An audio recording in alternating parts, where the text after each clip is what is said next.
Good morning, everybody. It's out east here. The sun's up, and it's after 7 a.m. I caught up on a lot of comments all week long. I've been pretty busy. Sorry, there we go. Let's try that again. I took the Wi-Fi off. Probably just a bad connection. Just wait. Maybe rural Ontario, it's pretty tough too, eh? Canada and its internet connections, eh? Satellite's no good, not very good infrastructure, not very good at all.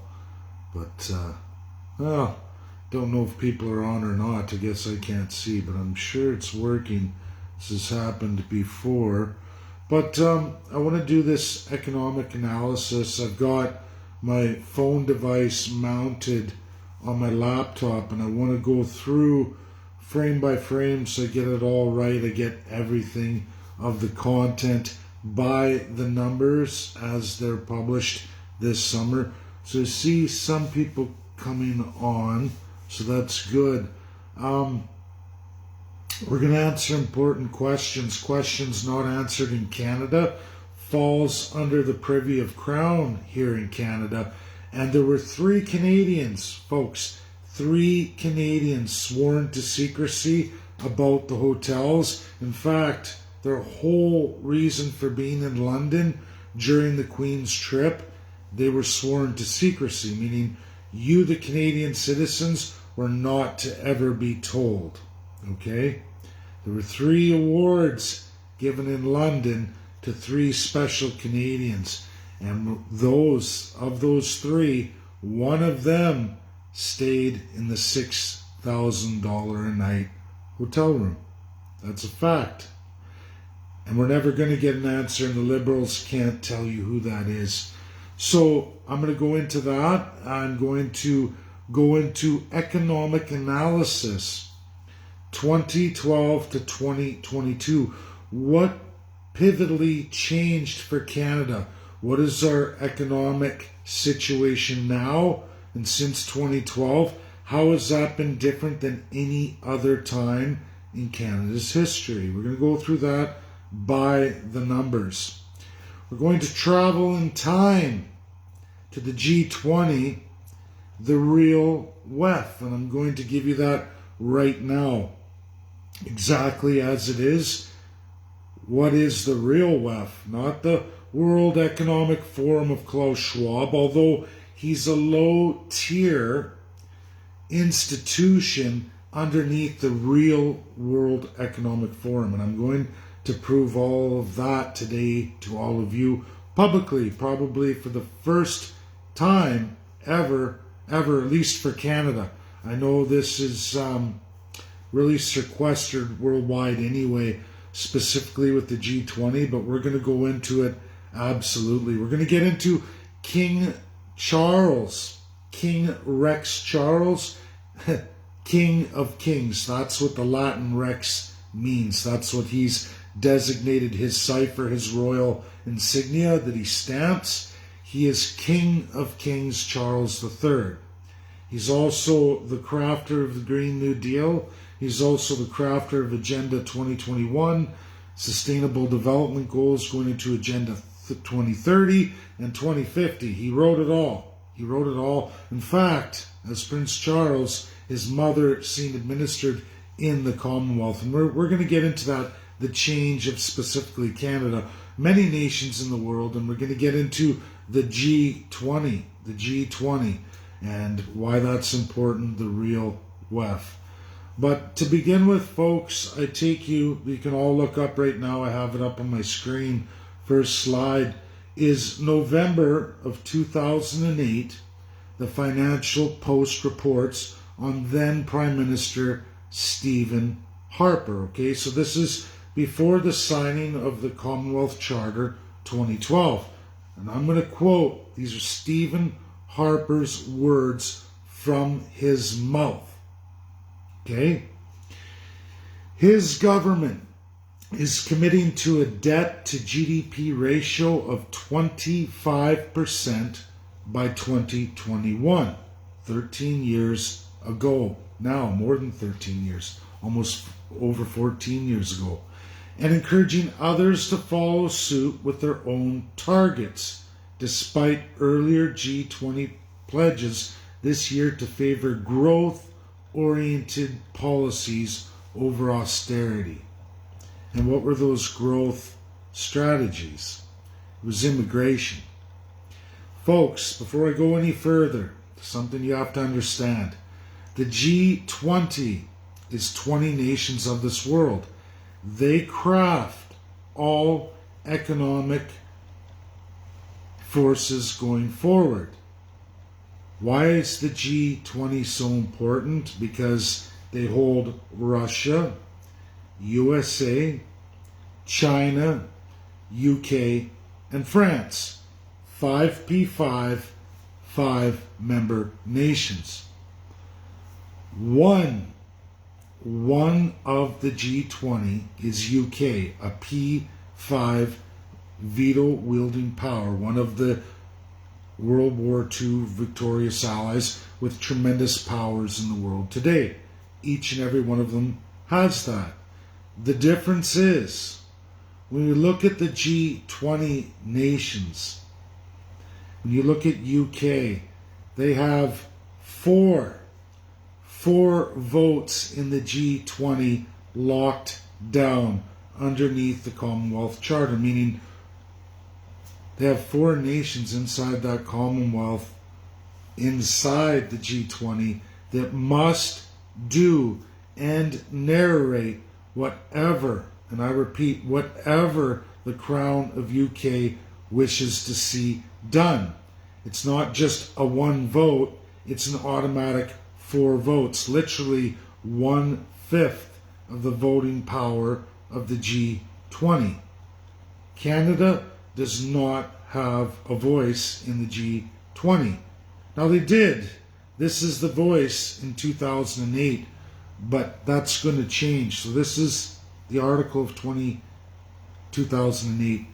Canadian target seems to include some wiggle room. A year ago, the Financial Department forecast a ratio of 23.8% debt to GDP ratio 2021 in a report on the aging population. Folks, we all know we're an aging population. We're in 2022, a year after this forecast. The leaders, this is of the G20, decided back in November 2008 in Washington that the G20 would be the primary economic world forum decision-making portal for all the G20. Did you hear me?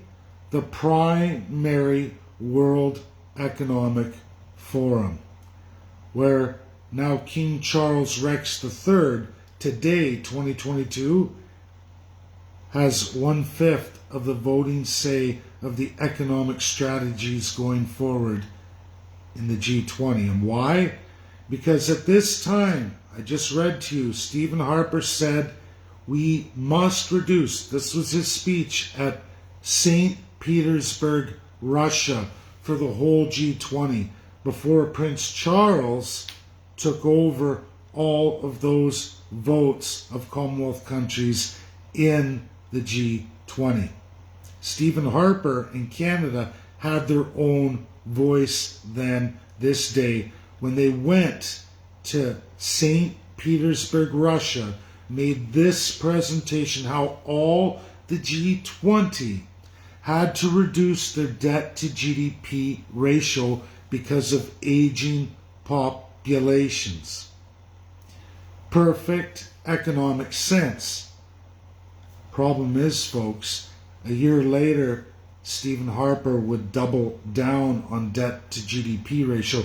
In fact, he would blow those numbers right out of the water, and he would continue upping the cycle all the way to the transition of one Justin Trudeau. Debt that Canada has never seen ever in its entire lifetime before Stephen Harper. He made this commitment, folks, 2008, November, in St. Petersburg, Russia. Guess which of the G20 followed Stephen Harper's messaging and adopted his 2008 resolution. Guess who followed it? If you said Russia, you'd be 100% accurate.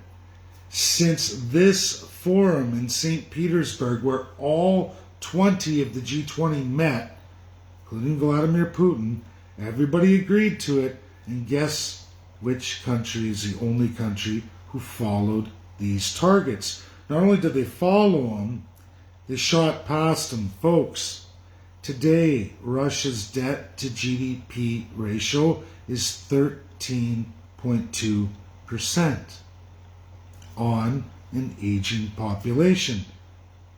Nowhere near the rest of the G20. We're going to get into the relevance of all this as we go through the slides. Oh, I suppose you guys want me to answer the question of who got the $6,000 a night room in London. 3 Canadians, but only 2 of merit. Stephen Harper and the actress Sandra Oh. Who do you think, Canadians, got the $6,000 room? Now, I can't prove it. I only know the 2 Canadians who swore an oath to secrecy on the merits of those 5 days. The only 2 officially is Stephen Harper and actress Sandra Oh. Stephen Harper got the Order of Canada, London. He was accompanied by 3 other former prime ministers, all Liberals. He got the Order in Council.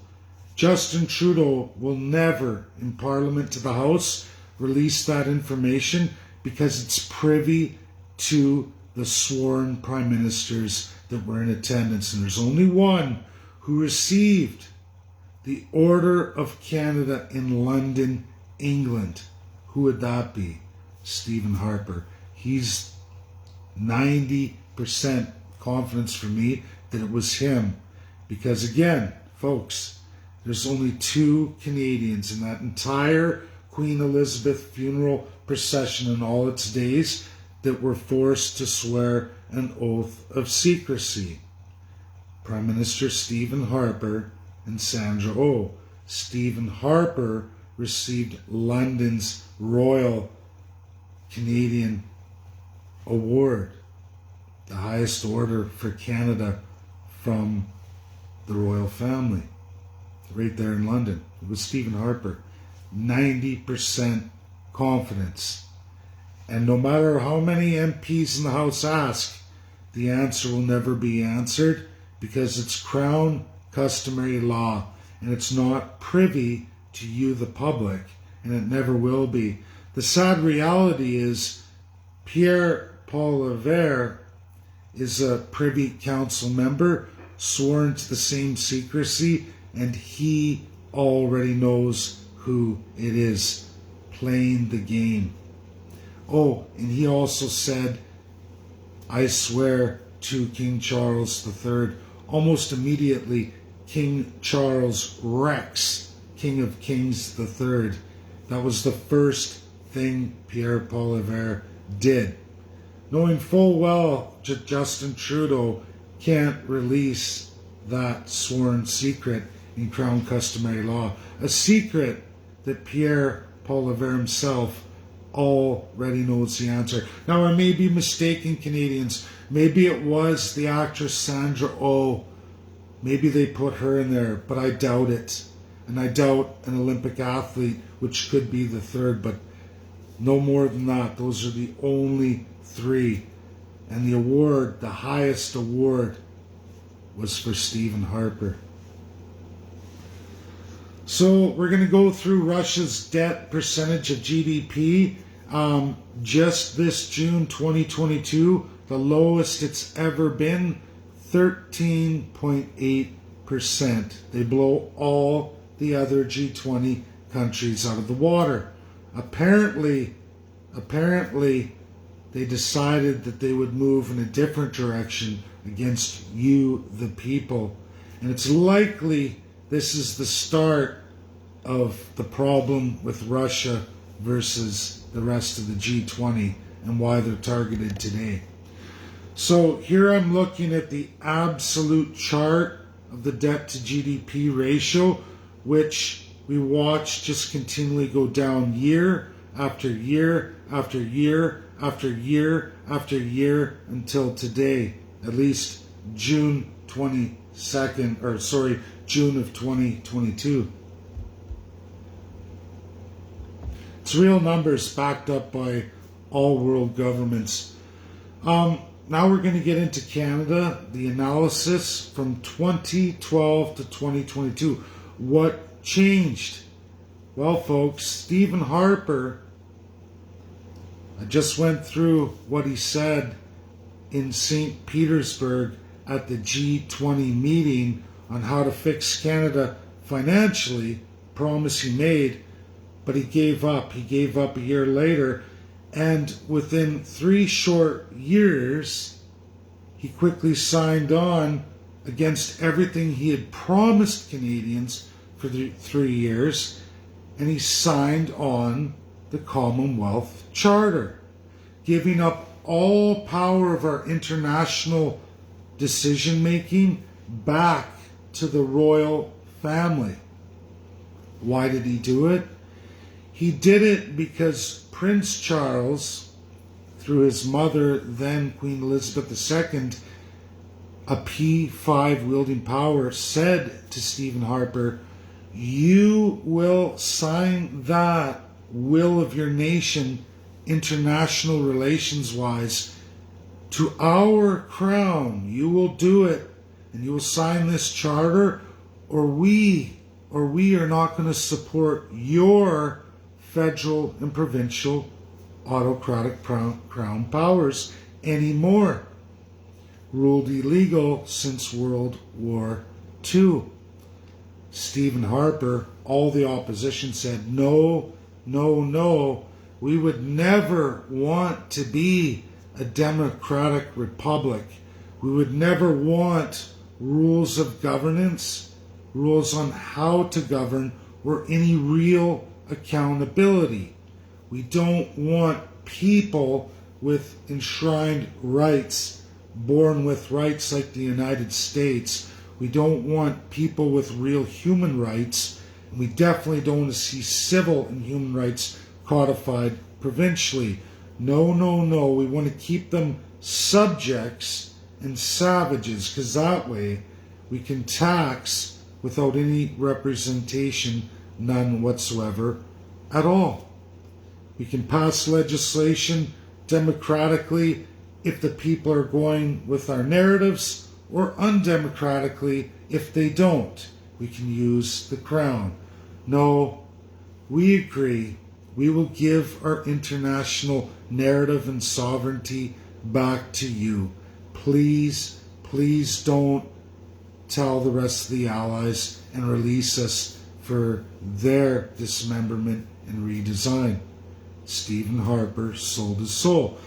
What happened to Canada? What happened to you? Well, 2009, a lot of people say, oh, the debt to GDP ratio, oh, it was just 2009 for Harper. He balanced budgets. Sure, he balanced budgets by borrowing astronomical amounts year after year. A trajectory I'm looking at just like this in Canadian history, just like that, all the way tapering off and just staying a straight line from 2012 to now 2022. It doesn't end. We watched the COVID drop of all our economics. And folks, I have to hit this one from Bloomberg, right? Where we see the pandemic for Canada. And we watch all of our GDP and industries crash, all of them universally in 2020. That was a global thing. The difference is, what did Canada re-implement coming back? And we did. We've grown our GDP back to what it was numerically in 2020 and 2022. We're almost there. We've just shot past it. But what do those numbers look like now, released in the last 3 months when we go through it? Well, we start with business investment inventory drive growths. Where is the government placing your tax dollars or monies that they've printed to inflate you, or monies borrowed? Today, they're printing half as much money as they were in the pandemic 2020. They've curved that right off. It's a game of borrow. Debt financing against you, the people. And what are the big drivers this year that's a change? Construction way down. Housing expenditures way up. Folks, I thought the government was changing the narrative. I thought that we were going to build more houses to keep up with the demand. I thought increasing interest rates was to slow purchasing, but we see rental, construction, and sales tanking as of June 2022. Completely opposite of what all the governments are saying, whether it's provincially or federally. By the numbers, I can't make this up. In gross domestic product, we're falling down.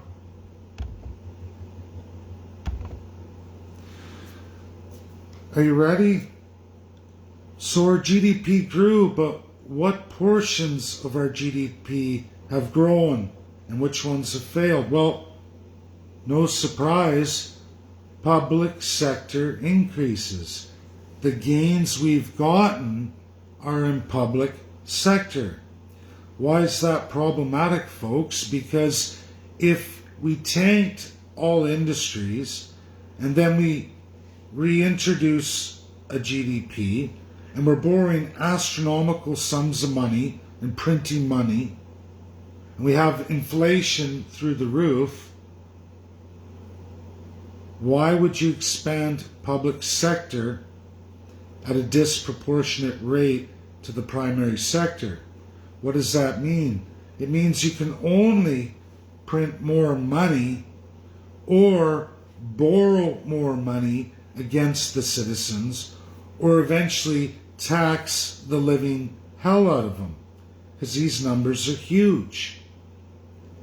Public sector has gone up 0.4% just in the month of June. All this year we're already over 3.5%.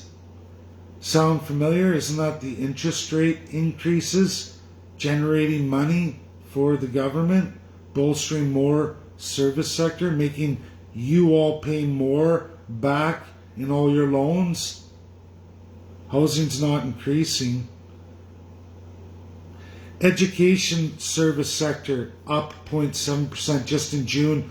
When you factor in all months combined, that is 4.2%. Massive, considering our GDP has barely moved 0.8%. Construction. How did the construction industry go? That's a primary industry. At least it builds assets, and it can build infrastructure. It can build export capacity and industries. It decreased 0.4% in June. It's decreased 2.6% this year. Meaning there is no housing coming. It's down 0.5% just in the month of June 2022. Nothing the government is telling you is truthful. It wasn't hard to figure out just with immigration alone. Knowing that Justin Trudeau is bringing in 485,000 new Canadians this year, our construction rate officially in June is 0.5% lower. In fact, 3% lower year over year, just from January to June. 3% lower than it's ever been, meaning we're building less residential houses than we ever have. There's no housing for anybody. It's less, meaning your rents are going to only increase, or the governments are going to have to subsidize rent by borrowing more money abroad or by printing more money. Now, they haven't started that yet. Again, they're not printing money. They've cut the money printing in half year over year. So it's borrowing money from foreign governments. Unsustainable development. Healthcare increases record rates in service sector GDP, all financed by monumental government spending. And the revenues aren't there to bolster that system. Go through the primary sector, we watch it keep going down. Non-residential building construction, meaning industry, minus 1% in the month of June. Minus 1% the month before, averaging a decrease of 6%. Folks, doesn't take a rocket scientist to see where we're going, and that everything all the governments are telling you is a farce. I don't see Pierre Poilievre talking about this. In fact, he talks about immigration levels of 525,000 if he becomes prime minister in 2025. Folks, all over the news, national news, they talk about the health care needs of Canada's aging population. I understand skilled immigration. I can understand that if you're short in key industries that produce real primary sector GDP, meaning wealth for the people of the nation. But if you're doing immigration where people who are already retired, meaning you bring one skilled person, you bring in 3 of their extended family, all over the age of 60 to 70 years old, they've never contributed to Canada, never in any real way. They automatically go on old age security, and they also get full access to all our health service sector. They're saying that dementia, cancers, disease of every types are nearly to double by 2030, even though Canada's population isn't growing. But we keep immigrating more and more people, but our birth rates aren't there. Canadians can't afford it. And housing, clearly on these numbers, is not going up. It's going down, down, down. How are people going to live?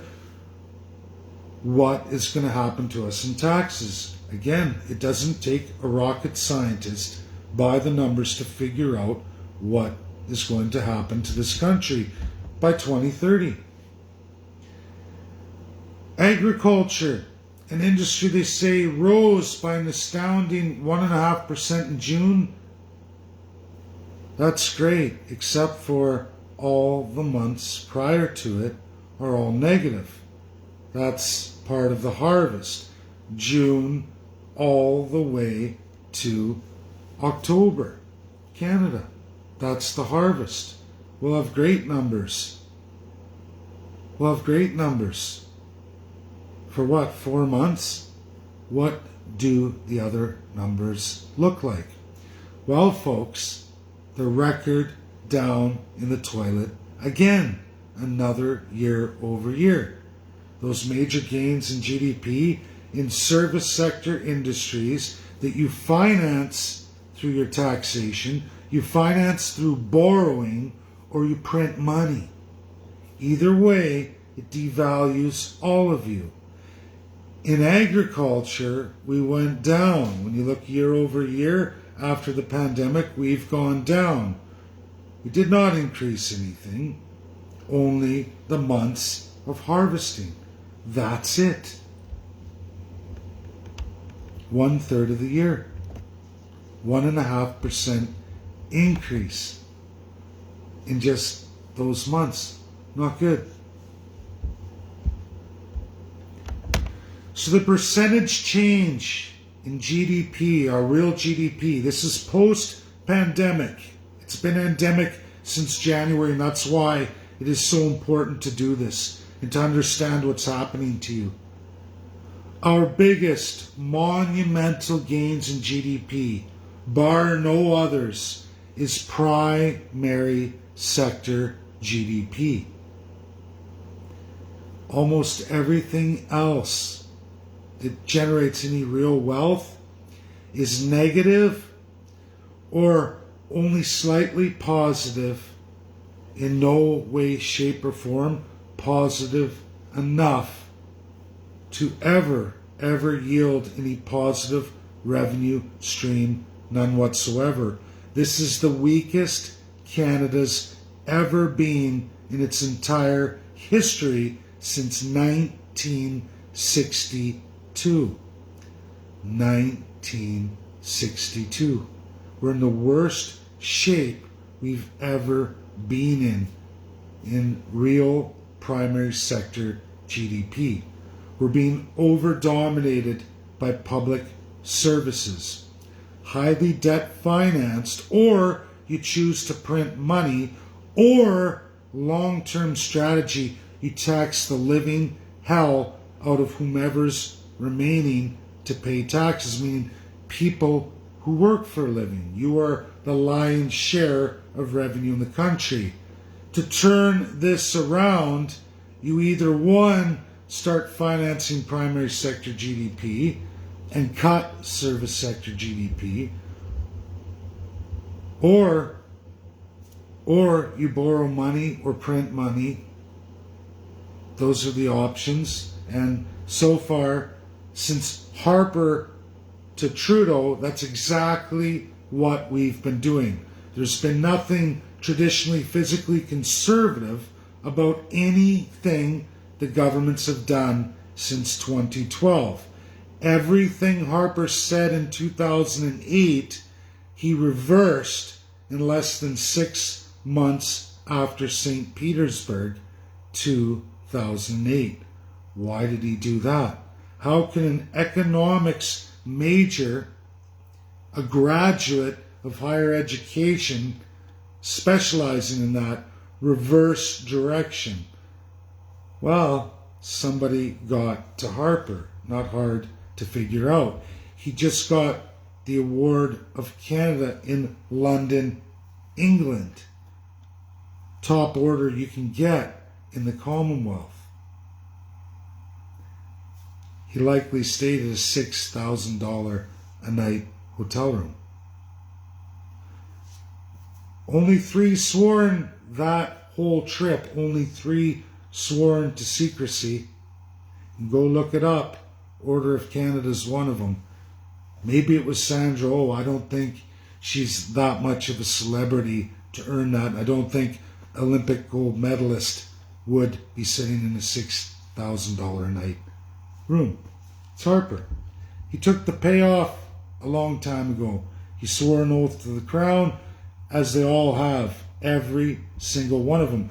And anyone who thinks Pierre Poilievre is any different, he swore that oath long ago. He swore it with Stephen Harper and reiterated it again post-2012.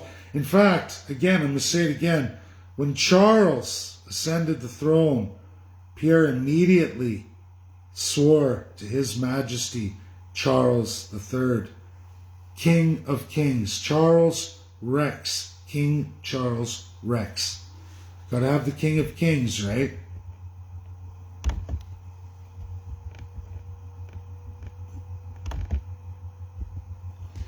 There's more here, folks.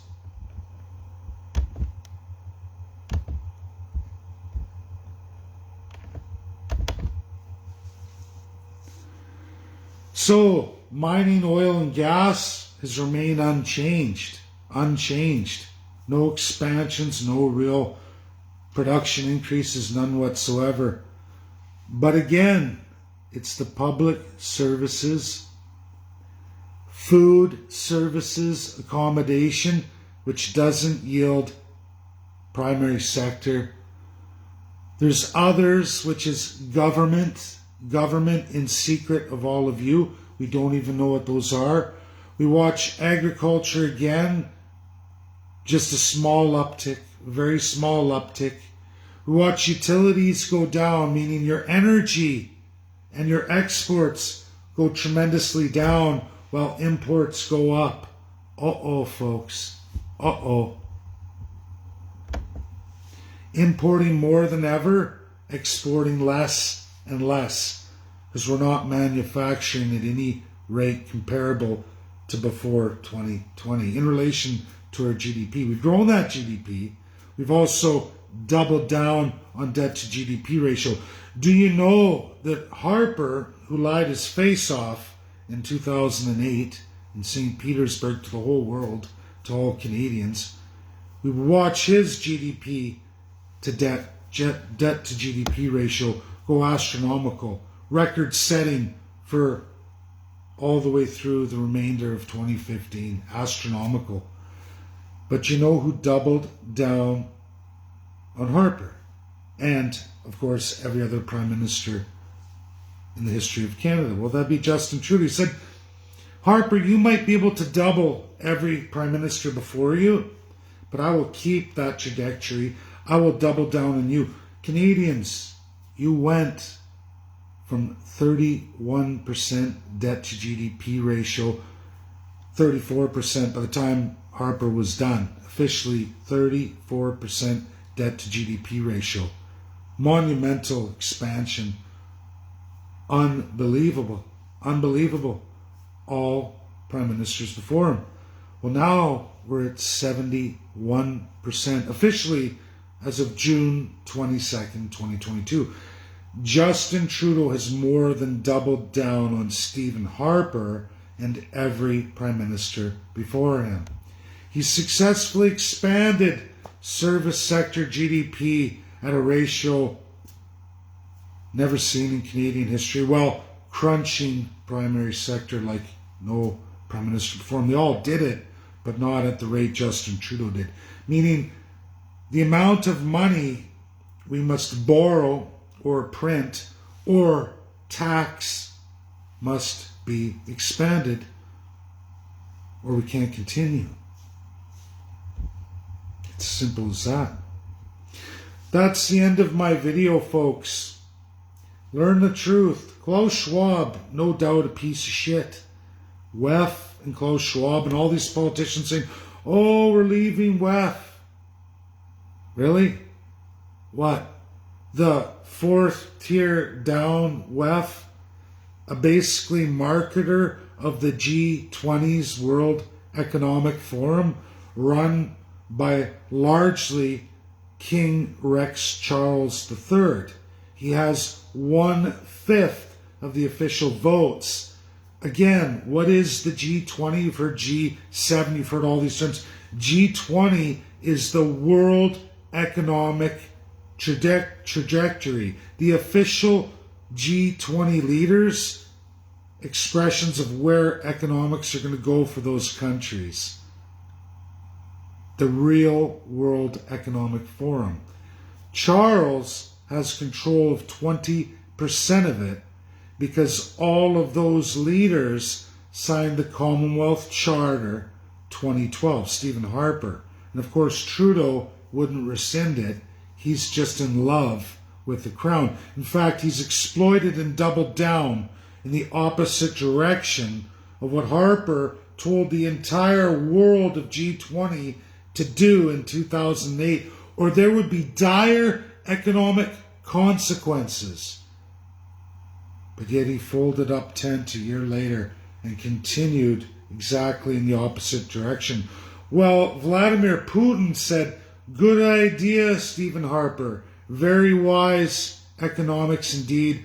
I am going to follow exactly what you said. Now look where we are today. Look where Russia is today. Russia mobilized 85,000 more troops, put them in, trained, equipped military.